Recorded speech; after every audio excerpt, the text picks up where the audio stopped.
Hi everyone, this is Jerry. This is round 6, the FIDE World Chess Championship 2010. Anand has the white pieces in this game, going in with a score of 3 points to Topalov's 2. We have Anand opening up with d4. Topalov responds knight f6, c4, e6. This game follows suit to round 2 up until move 10.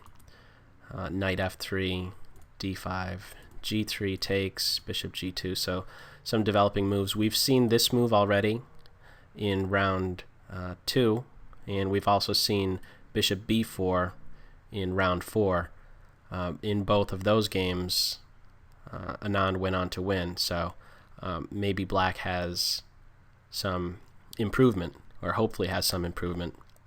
Knight e5, c5, knight a3, just developing the knight temporarily on the outside. It's going to be grabbing c4 shortly. Takes, bishop c5, castle, castle. And from here, it's actually white who chooses to play a different move. What was played from this position was bishop d2. We saw follow-up moves of bishop a5, hitting the queen. White queen came out, rook played to c1. Stuff like that occurred, and white went on to actually win that game. So it's a little bit interesting that white is not opting to play this bishop d2 move, but instead bishop g5, pinning the knight to the queen. And after this move, we see h6, just putting an immediate question to this bishop. What are you going to do? Are you going to try and maintain the pin? Well, that's not the case because it gets trapped. But really the big question is, are you going to come back here, or are you going to just give yourself up? I believe this move, bishop g5, was made with the intention to just give itself up for the knight. The reason for that is, after h6, if you do play back to, let's say, d2, it's almost like, well, unless white is really feeling like there's going to be a kingside attack, I think that this move right here is just benefiting black, seeing how it could potentially allow the black king to have a flight square. So after bishop g5, we have white giving up the dark square bishop, queen takes bishop. Where is the compensation? White's down a pawn. If there's compensation, it's coming in the form of being ahead in development and having this pressure against the black queen side.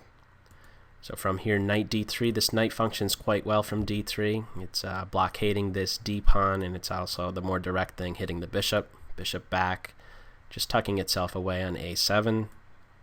And now queen to a4.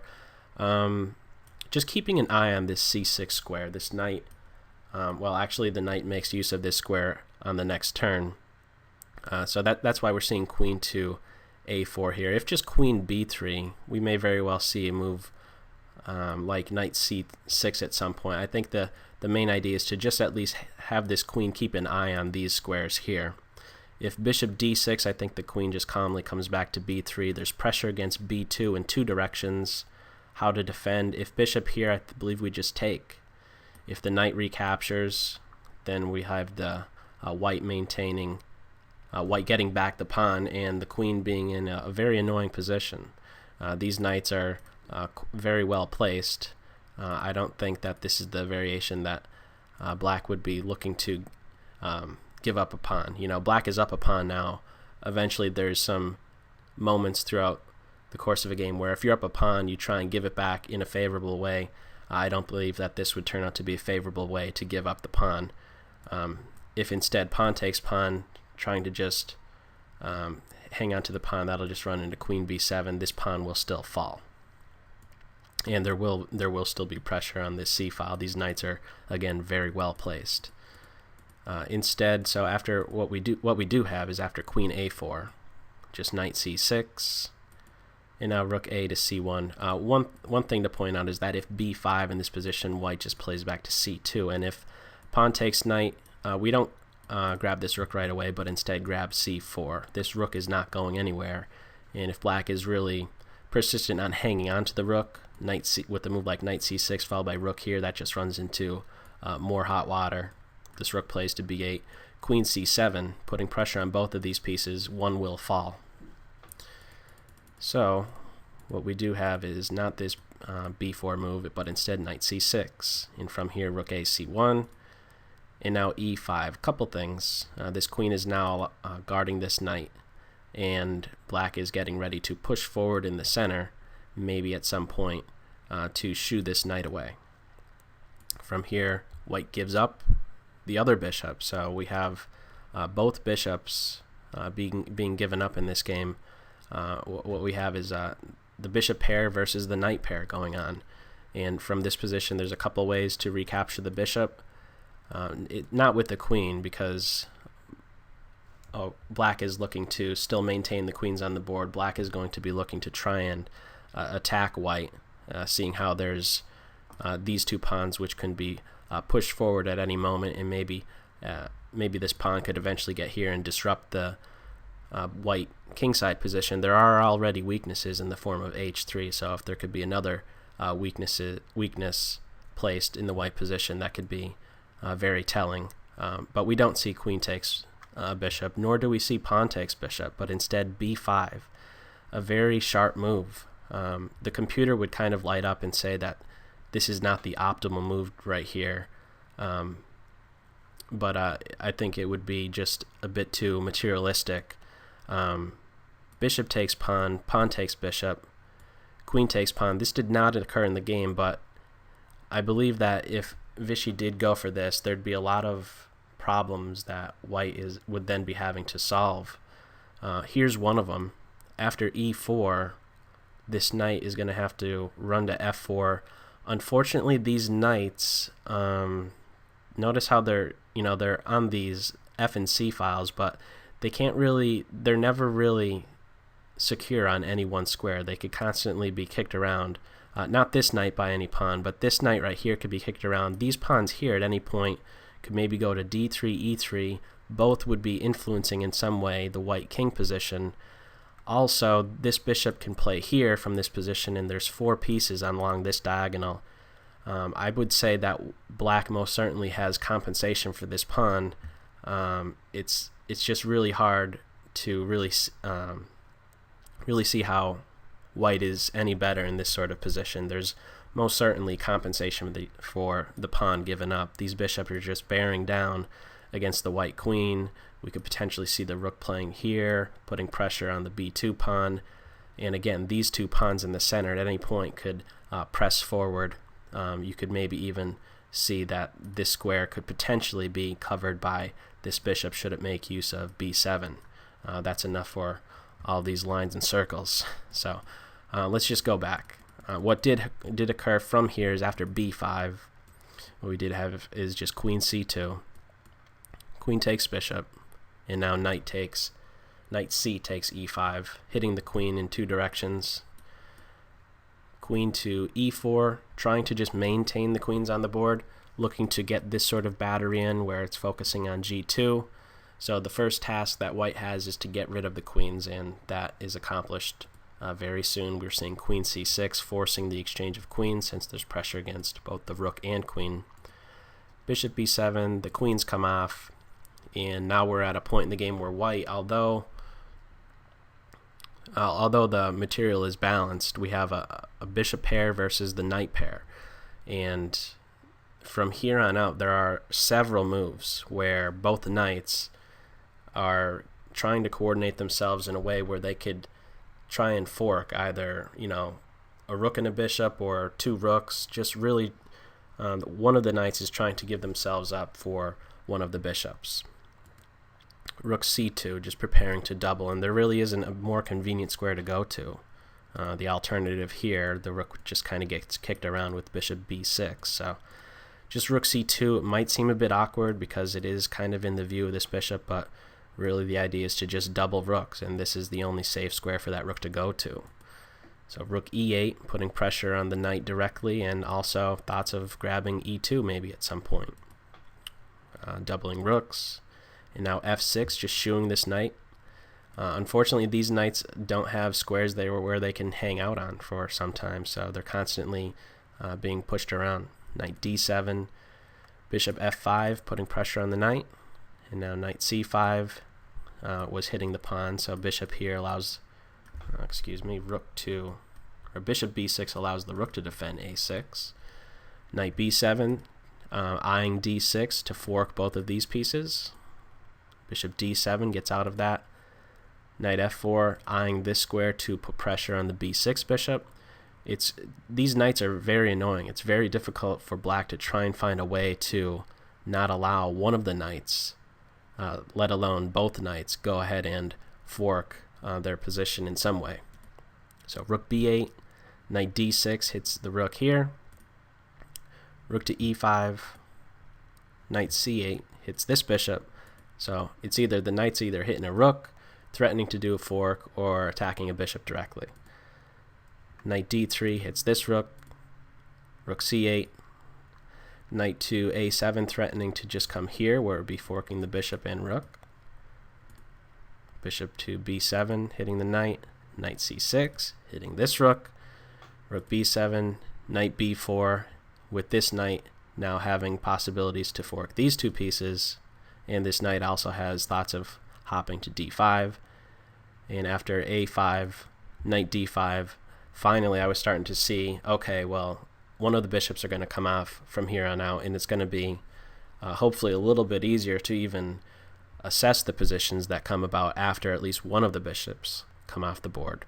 So this bishop is getting hit. Black is at a point where they really just have to decide, all right, well, I'm going to lose one of the bishops, so which one should I give up?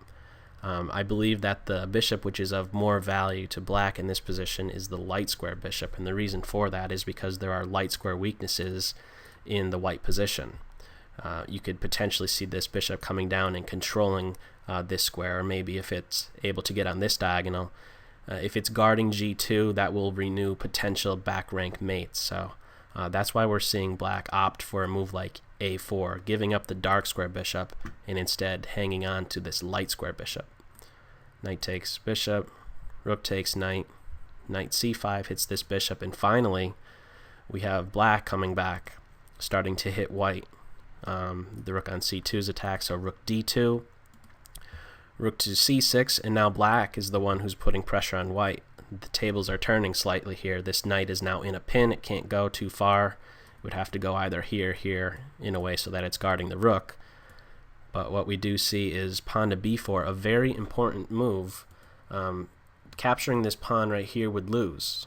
You can't go pawn grabbing in a position where your primary focus should really be to get out of a pin. If rook takes pawn, the rook's double, and now white is in some serious trouble. How to defend the knight? You can only do it with this move. So let me back up. If here and here, this move would just lose to, my bad. If pawn to b4 here, we just have en passant, so that's not going to resolve it. The other option, rook here, well, the bishop's hit, so just bishop back, and now if white is going to try to guard this knight again with a move like this, we just have captures en passant, with the follow-up being bishop f7. This rook is going to just run out of moves. You know, it can only stay on this rank here for so long. After g6, this rook is chased off of the defense of this knight, and black will end up winning. So the main point here is to not go pawn grabbing when you're still in a pin. So that's why we're seeing pawn to b4. Captures en passant, recaptures, and now b4, just not allowing white to press forward to the b4 square, for if that pawn is allowed to get there, this knight could just kind of hang out there for a great while. So rook takes pawn now, rook takes pawn, and now rook takes pawn on b. Black is down a pawn, but as compensation, there's a rook on the 7th. There's still holes in the white position. Notice that this light square bishop will potentially be able to make use of it, whether it be on this diagonal or this one. In both instances, g2 would be guarded. So white, although up a pawn, is going to have to still be careful. They have the more vulnerable king. So bishop to h3, so now all of a sudden back rank mates have to be watched out for, since g2 is now covered. Rook c4 also, well, not only does the back rank have to be watched out for, but since there's already one attacker of f2, you know, you could anticipate maybe this rook swinging down in some way and throwing another attacker on this f2 point. So rook d6, that's actually what's going on here. And now rook to e4, just we saw this throughout a good portion of the game. White was trying to, at one point, they were looking to, okay, you know, get the queens off because of the attacking potential that black may have. And then when there was the bishop pair, we saw several moves where the knights were trying to either fork both rooks, a bishop and a rook, or in summary just trying to get rid of one of the bishops. Well, even in this position here, there's still attacking possibilities for as long as both rooks remain on the board. So white is looking to just get rid of one pair of rooks, and then things will be much more easy to defend. Rook b2, just avoiding this exchange. One quick point is that if this rook were to come here and try and shoo this bishop away, that would run into rook c2, where this rook would then be having to play back to rook c4. From here, both of these pieces are attacked. We wouldn't be seeing this because of mate, so the rook would then have to be played back there. So that's why we're not just seeing rook h4 in this position, but instead rook e4. Rook b2, renewing the idea of just bringing this rook here to double on the 7th rank, as was the case in round 1 where Topalov was playing with the white pieces and he was able to get both rooks on the 7th rank. Rook to e1, just securing this back rank. Doubled rooks, so white has to be very careful from here. We have knight to e4, hitting the rook on d2 and also defending f2. Rook d4, knight c5, rook d2, knight e4. Is this going to be a repetition? Well, not just yet. The rook Topalov does not go for the draw quite yet. He plays to d3 instead, and now white is able to just place this rook on b1, the ideal square that you would want this rook, since it's behind the passed pawn. You know, if this rook were to move, let's say to c2 or a2, now all of a sudden we could see this pawn starting to roll. So unfortunately, black is just going to have to grab this pawn and allow a pair of rooks to come off. And what we have, well, knight d2, if the knight is taken, this rook just falls, so that's not happening. Instead, just rook b4, and now f3. Just a small technical point here, you know, if you could try and assign more than one reason for a particular move, do it. What is f3 doing opposed to f4? Well, from f3, notice that its primary feature is to allow the king to come to f2. Secondary feature is that it's guarding g4 so that the bishop can't potentially make use of this diagonal. So that's why we're seeing just pawn to f3, moving it a single square. Pawn g5, takes, pressure on the knight. The knight doesn't move because there's possibilities for rook checks. Not that that would really lead to anything real bad, but why even allow something like that? Just rook d1. This is only temporary for the rook to just guard the knight. Eventually this king will come here, and we'll have a changing of the guards. The king will guard the knight, and then the white rook will be free to do other things. So king f7, king f2, h5, king e3. The knight is guarded, so that means the rook is able to move next. Rook c2, rook a1, king g7, rook a6, bishop f5, and now rook d6. There's really nothing going on from here. The rook is positioned finally in a more active place, guarding the knight and also just placing itself on the same rank as the black king. So after rook check, king f2, rook c2, king e3, rook c3, king f2, and rook c2 once more, we have the position being drawn from here. And there really isn't much more to do. I mean, if this rook were trying to, if we saw king e3, if this rook eventually tried to get over here, that's easily stopped. King f2, rook here is just met with king here, so there's really nothing to do to make progress in such a position. And so what we end up having is a draw, and this series being set at 3.5 games to 2.5 games in favor of Anand. So that's all for this video. I hope you're able to take something away from it. Take care.